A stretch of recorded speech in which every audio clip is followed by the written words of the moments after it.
আলাইকুম, SB Shawkat editing চ্যানেলে আপনাদের সকলকে স্বাগতম। তো আজকে আমি যে ভিডিওটি বানাবো সেটি হচ্ছে রিফ্লেকশন শ্যাডো বা মিরর শ্যাডো। রিফ্লেকশন শ্যাডো দেওয়ার জন্য কিভাবে আমরা একটি রিফ্লেকশন শ্যাডো দিতে পারি সেটা এখন দেখাবো। প্রথমে আমরা ফটোশপটি ওপেন করব। এখন রিফ্লেকশন শ্যাডো দেওয়ার জন্য প্রথমে আমাদেরকে ব্যাকগ্রাউন্ডটিকে রিমুভ করতে হবে। ব্যাকগ্রাউন্ড রিমুভ কিভাবে করে সেটি ভিডিও আমি এর আগে দিয়েছি, আপনারা সেই ভিডিওটি দেখে নেবেন। তো এখন আমি এই ইমেজটি ব্যাকগ্রাউন্ড আগে রিমুভ করে নিয়েছি। তো এখন এটাকে আমরা রোটেট করব। রোটেট করার জন্য কন্ট্রোল টি দিব। কন্ট্রোল টি দিয়ে এটিকে আমরা এইভাবে সমান করে রোটেট করে শিফট অল্ট ধরে আমরা এটিকে বড় করতে পারি। এন্টার। এটিকে আমরা একটি কপি লেয়ার করতে হবে, কন্ট্রোল জে, অথবা এটিকে আমরা টান দিয়ে এখানে নিয়ে এসে ছেড়ে দিলে এটা কপি হয়ে গেছে। ডুপ্লিকেট লেয়ারের পরে এটিকে আমরা কন্ট্রোল টি দিব। কন্ট্রোল টি দিয়ে এটিকে শিফট অল্ট ধরে ইমেজটিকে এরকম করে বসাবো। যতটুকু আমরা শ্যাডো দিতে চাই ততটুকু এখানে নিব, এন্টার দেব। এখন এটিকে এখানে এসে আমাদেরকে অ্যাড লেয়ার মার্কস করতে হবে। অ্যাড লেয়ার মার্কস দিয়ে দেব। এখন গ্রেডিয়েন্টে আসবো, গ্রেডিয়েন্ট টুল থেকে আমরা এখান থেকে ব্ল্যাক অ্যান্ড হোয়াইট সিলেক্ট করব। এখন নিচ থেকে উপরের দিকে টান দিব, শিফট ধরে নিচ থেকে উপরের দিকে টান দিব। বন্ধুরা, এখন এটাকে আমি এখানে আমি একটা ব্যাকগ্রাউন্ড নিতে চাই। ব্যাকগ্রাউন্ড নেওয়ার জন্য এটা সিলেক্ট করে নেব। এখান থেকে একটা ব্যাকগ্রাউন্ড দেবো, এখানে হোয়াইট ব্যাকগ্রাউন্ড দেবো।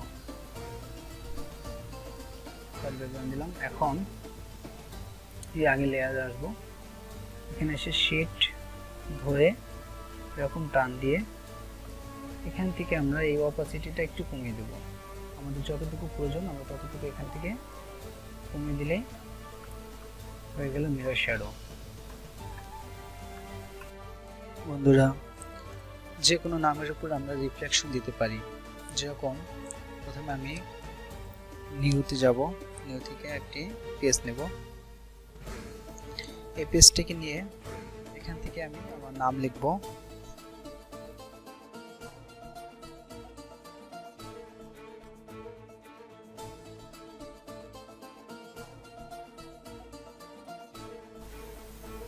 এখানে আসবো, এখান থেকে আমি এই ফন্টটাকে একটু ডিজাইন করব।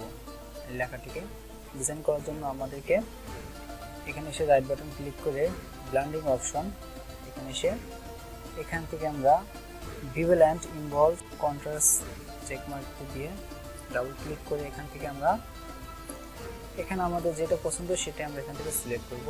তো আমি এটাকে নিব, এটাকে নিয়ে ওকে করে দেব। তো এখন এটিকে আমরা ডুপ্লিকেট লেয়ার করব, কন্ট্রোল জে দিব। এখন কন্ট্রোল টি, শিফট অল্ট ধরে এটিকে ঘুরিয়ে দেব, নিচের দিকে টান দিয়ে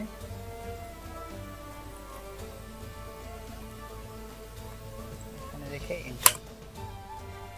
এখন এটিকে আমরা add layer marks, gradient tool, black and white select করে এখানে নিচ থেকে শিফট ধরে টান দিব। এখান থেকে আমরা অপাসিটি একটু কমিয়ে দেব।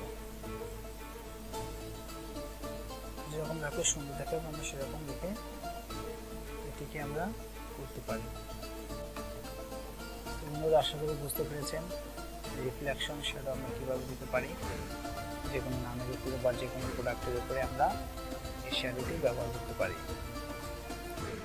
বন্ধুরা, আমার এই ভিডিওটি যদি আপনাদের ভালো লেগে থাকে তাহলে অবশ্যই একটি লাইক দিবেন এবং কমেন্ট করে আপনাদের মতামত জানাবেন এবং শেয়ার করতে ভুলবেন না। সকলে ভালো থাকুন, সুস্থ থাকুন। আল্লাহ হাফেজ।